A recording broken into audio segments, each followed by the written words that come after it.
Hi, I'm Liliana Encinas, and I'm the Bilingual Public Outreach Coordinator here for Santa Barbara City Fire Department. And today we're going to be talking about the importance of having smoke alarms and carbon monoxide detectors in our home. So we're going to start with the smoke alarm.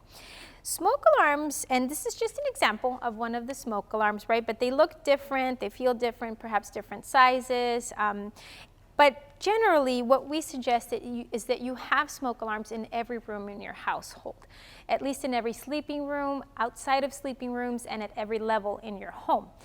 Due to the fact that some of the modern furnishings could potentially catch fire more rapidly because we're not using materials that are natural, having sufficient alarms that are properly located and properly installed within your home is going to allow you the time to escape safely from the smoke or from the fire. These alarms usually have a lifespan of about 1 to 5 years. There's some alarms that do have a lifespan of about 10 years, right? But what we do suggest is that you check those batteries regularly, perhaps maybe once or twice a year. And you can do that very simple. You can press the button on it. If it makes a really loud sound and clear, then the alarm is working. However, if the alarm starts chirping or there's a different sound to it, it needs that battery replaced. We also want to remind you that you do look at the manufacturer's guidelines or instructions of properly installing them, or the batteries that they do require. Because once we're more familiar with our alarms, then they're more efficient. Don't install smoke alarms near windows, doors, or decks where drafts might interfere with their operation. Never paint smoke alarms. Paint, stickers, or other decorations could keep the alarms from working. For the best protection, interconnect all smoke alarms. When one smoke alarm sounds, they all sound. Interconnection can be done using hard wiring or wireless technology. When interconnected smoke alarms are installed, it's important that all the alarms are from the same manufacturer. If the alarms are not compatible, they may not sound. We suggest that you interconnect them because some alarms might go off and then trigger the rest, but some might not. And if you have them interconnected, then that's much more efficient. And so we do suggest, as I said, having one in each sleeping area or outside the sleeping area and at each level of your home. We have to remember that some age groups or folks that take medications might not wake up to the sound of an alarm. There's some research that tells us that perhaps young adults or adolescents also might sleep through an alarm. That's why the importance of interconnecting these alarms to make sure that they're efficient and that they're easily heard by every single family member. We also have to remind everyone that when you do hear the alarm sounding, that's an alert, and it means something's not right. So as a family, we have to plan on what the action is going to be if those alarms are sounding. Perhaps maybe there's just some very little smoke that you can just press the button and we're through, right? But sometimes it might be something a lot larger, and we have to plan for that. Now we're going to talk about carbon monoxide detectors or carbon monoxide alarms. They detect gas.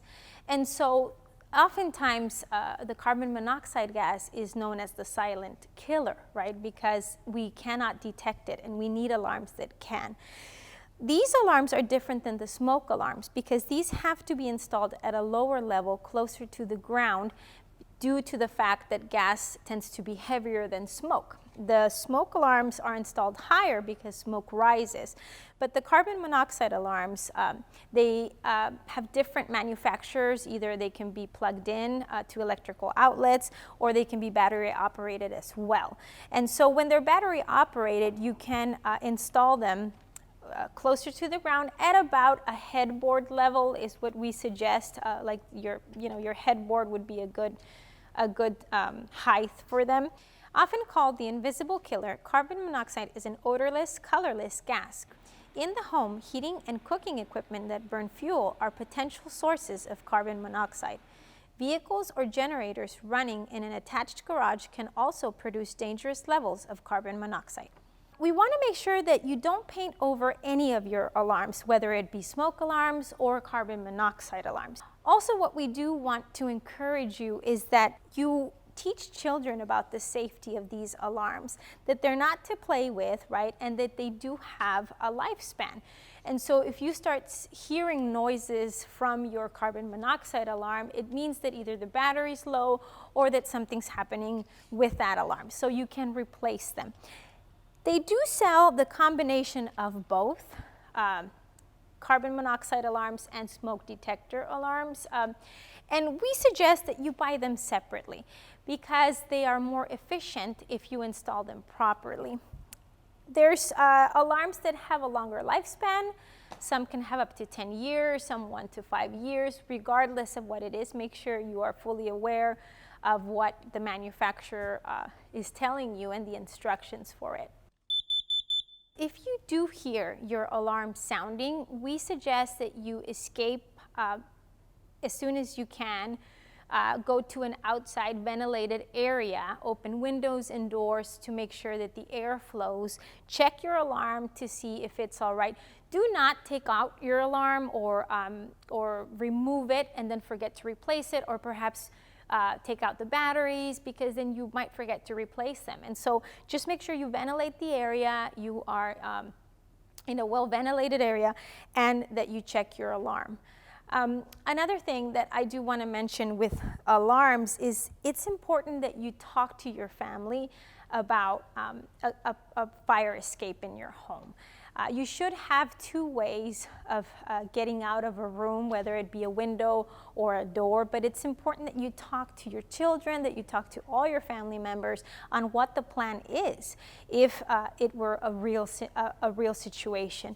And it's always good to practice, because people will do what they practice, not necessarily what they learn. You can read instructions, you can read guidelines, but when you practice, you'll know what to do. So we might suggest that you get in the habit of checking your alarms once or twice a year and having that practice action plan of what to do if there is a real situation in your home. If you'd like to learn more information about smoke alarms or carbon monoxide alarms, you can visit our website at santabarbaraca.gov, or you can go directly to Santa Barbara City Fire Department's website, or you can check us on social media as well with the Office of Emergency Services for the City of Santa Barbara.